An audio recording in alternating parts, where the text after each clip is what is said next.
Assalamualaikum warahmatullahi wabarakatuh. Izin memperkenalkan diri, nama saya Indah Febriana Della dengan NPM 2317051066. Di sini saya akan membuat video kuis 6 tentang PDA mata kuliah TBO. Langsung saja kita videonya. Nah, PDA atau Push Down Automata adalah model matematis yang digunakan untuk mengenali bahasa bebas konteks, yaitu Context Free Language atau CFL. PDA adalah generalisasi dari Finite State Automaton atau FSA dengan tambahan memori berupa stack. Stack memungkinkan PDA untuk menangani bahasa yang membutuhkan penyimpanan sementara seperti A pangkat N, B pangkat N, yaitu jumlah simbol A harus sama dengan B. Kemudian yang pertama komponen PDA. PDA didefinisikan sebagai tuple atau M sama dengan M seperti ini, di mana himpunan state, himpunan alfabet input, himpunan alfabet stack, kemudian fungsi transisi yang menggambarkan perpindahan state berdasarkan simbol input di atas stack dan aksi terhadap stack. Lalu key 0 atau state awal. State 0 simbol awal stack dan F himpunan state akhir. Nah, yang kedua itu operasi dasar PDA yang baca input. PDA membaca simbol input dari E atau epsilon simbol kosong. Manipulasi stack.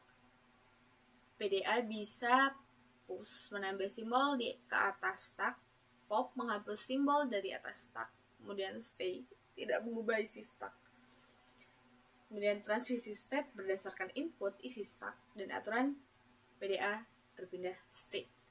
Lalu yang ketiga itu contoh dari PDA. Bahasa L ya, seperti ini. Nah,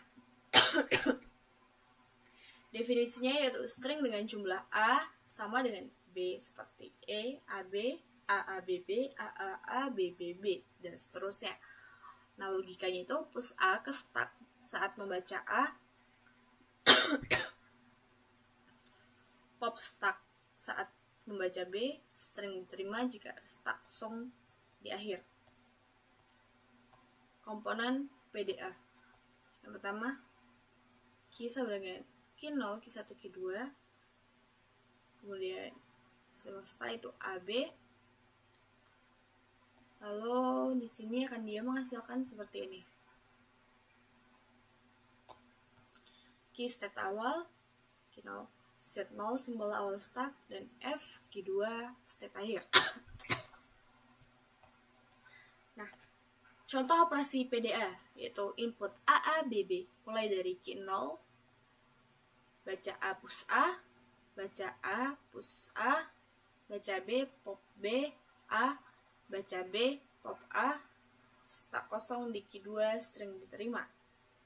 Nah, tipe-tipe PDA yang pertama itu deterministic PDA atau DPDA. Untuk setiap kombinasi state, input, dan simbol stack hanya ada satu transisi. DPDA hanya dapat mengenali sebagian CFL atau bukan semua. Non-deterministic PDA, NPDA, yaitu dapat memiliki banyak transisi untuk satu kombinasi. NPDA dapat mengenali semua bahasa bebas konteks.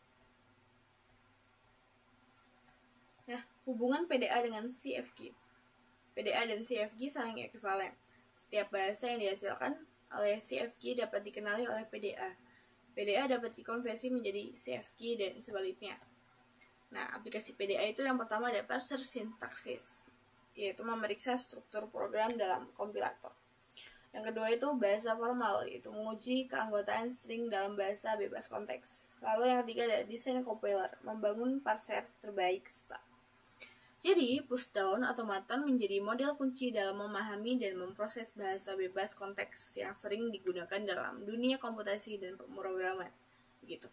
Mungkin sekian video yang dapat saya buat. Saya akhiri. Wassalamualaikum warahmatullahi wabarakatuh. Terima kasih.